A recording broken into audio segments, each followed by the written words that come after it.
ሰላም ጤና ይስጥልን። ማቴዎስ እባላለሁ። የባህር ዳር ዩኒቨርሲቲ አራተኛ ዓመት የሳይበር ሴኩሪቲ ተማሪ ነኝ። ዛሬ አንድ አዲስ ነገር ላወራችሁ እወዳለሁ። እንደሚታወቀው በአሁኑ ሰዓት ሁሉም ነገር ወደ ዲጂታል ዓለም እየተቀየረ ነው። በዚህ ወደ ዲጂታል ዓለም ሰዎች በተለያየ ዘርፍ እየገቡ ይገኛሉ።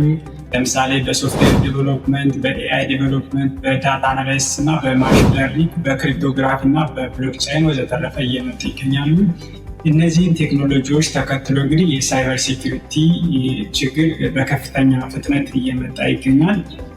ለአብነትም ያህል በአሁን ላይ በዓለም መንግስታት ሁሉ ከፍተኛ በጀት እየተበጀተለት ያለው ለሳይበር ሴኩሪቲ ባለሙያዎች ነው። ምክንያቱም ሶፍትዌር ሰርተን ወይም የሆነ ሲስተም ሰርተን ሴኩሪቲውን ካላስጠበቅ ነው በቀላሉ ልንከስር ስለምንችል ከገበያ ልንወጣ ስለምንችል በጣም የሴኩሪቲ ኢሹ አሁን በጣም የልብ ትርታ ማለት ይቻላል። በጣም ትልቅ ኮንሴፕት ነው ማለት። ለአብነትም በኢትዮጵያ ደረጃ ሁሉም ካምፓኒዎች እስከዛሬ ሶፍትዌራቸውን እና ሌሎች ሲስተማቸውን ሲያስጠብቁት የነበር በኢንሳ ወይም በኢትዮጵያ መረጃና ደህንነት ድርጅት ነበረ።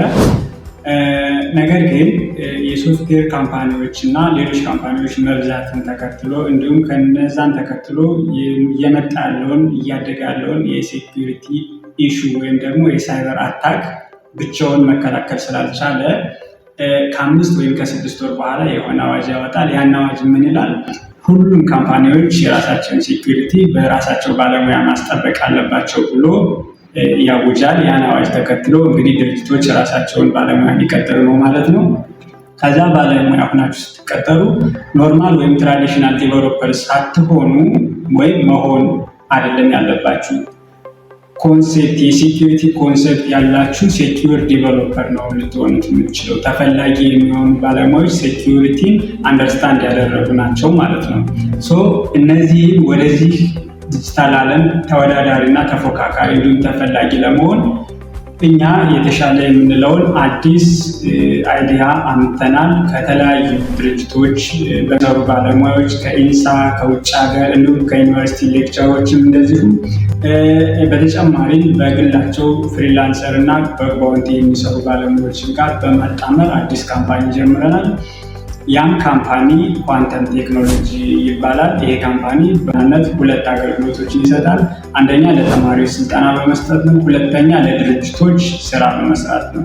ለተማሪዎች ስልጠና በመስጠት ማለት እንግዲህ ተማሪዎች ከዚህ ዲጂታል ዓለም ጋር ፊት ማድረግ አለባቸው ብለን ካሰብን ወይም ከትራዲሽናል ዲቨሎፐር ወይም ከተለመደው የሲስተም ዲቨሎፐር ወደ ሞደርናይዜሽን የሄዱ ካልን የሴኩሪቲ ኮንሰፕት አንደርስታንድ ማድረግ አለባቸው ብለን ስላሰብን ከኛ ጋር ስትመጡ የምንሰጣቸው አገልግሎት ወይም ስልጠናዎች ሴኩር ሶፍትዌር ዲቨሎፐር፣ ሞባይል አፕ፣ ዴስክቶፕ አፕ እና ዌብሳይት ዲቨሎፕመንት፣ ሊኒክስ ፎር ዲቨሎፐር፣ ክሪፕቶግራፊ ፎር ዲቨሎፐር እና ኔትወርክ ኤንድ ኔትወርክ ሴኩሪቲ በትንሹ ለዲቨሎፕመንት እና ለሲስተም ያህል ስልጠናዎችን ትወስዳላችሁ። ጥራት ባላቸው ባለሙያዎች እና ልምድ ባላቸው ባለሙያዎች ማለት ነው።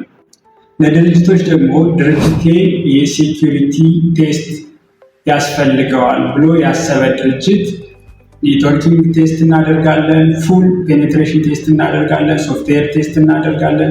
እንዲሁም አዲስ ሶፍትዌር ሞደርን የሆነ ወይም ደግሞ ከጊዜው ጋር ተራማጅ የሆነ ሶፍትዌር ወይም ሌላ ሲስተም ይሰራልን ብሎ የሚያስብ ድርጅት ካለ ከኛ ጋር ኮንታክት በማድረግ አገልግሎትን ለመስጠት ዝግጁ ነን ማለት ነው። ብቁ የሆኑ ባለሙያዎች አሉን ማለት ነው።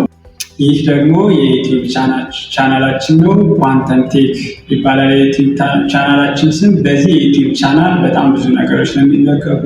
ስለ ሳይበር ሴኩሪቲ ሮድማፕ፣ ስለ ኤአይ፣ ስለ ሞባይል አፕ ወዘተረፈ ስለ ሶፍትዌር ዲቨሎፕመንቶች በቂ ሮድማፕ የምታገኙበት እና በቂ መረጃና ሮድማፕ የምታገኙበት ነው። የተለያዩ ባለሙያዎች ይጋበዛሉ ከውጭ ሀገር ከዩኒቨርሲቲ ከሚያስተምሩ ሌክቸሮች እና በግላቸው ስኪል ከሆኑ ባለሙያዎች ጋር ኢንተርቪው እያደረግን ለእናንተ በቂ ናቸው እና ተገቢ ናቸው ብለን የምናስባቸውን እውቀት ነክ የሆኑ የቴክኖሎጂ መረጃዎች በዚህ ዩቲዩብ ቻናል ነው የምንለቅላችሁ። ሁሉም ኢንፎርሜሽን እንዲደርሳችሁ እና እንዳያመልጣችሁ ሰብስክራይብ አድርጉ። ለሁሉም እንዲደርስና እኛም እንድናድግ ዩቲዩባችንን እንዲያድግና ለሁሉም ሰው ተደራሽ እንዲሆን ሼር እና ላይክ አድርጉ። አመሰግናለሁ ስላዳመጣችሁን።